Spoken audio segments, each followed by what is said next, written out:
Meta Platforms is up 4.6% today as part of a broader Magnificent 7 momentum rally. The stock peaked at 796 this year and is currently sitting at 593. We ran a full year at FSR data. Here's what the structure actually shows.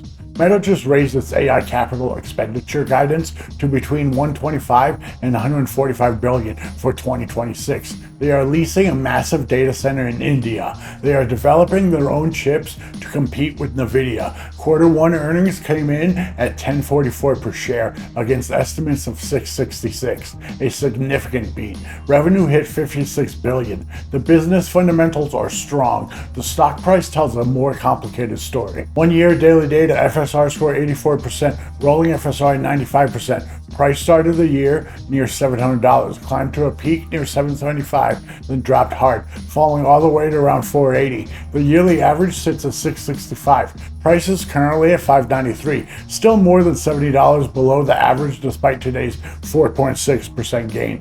The Magnificent 7 rally is helping, but Meta has not recovered its yearly average yet. That sell-off from $775 to $480 is the story in this chart. Rolling FSR bottomed at 84% during the worst of that move, the lowest reading of the year. It has since recovered alongside price, but the overall FSR of 84% reflects a year that included that significant disruption. A strong score on a complicated year. Analyst average price target is 827. Stock is at 593. That's a 234 gap between where analysts think it should be and where it's trading. The FSR doesn't tell you who is right, it tells you the trend structure going into that question. 84% overall with 95% rolling says the data has been behaving in a structured way. The direction of that structure is still recovering.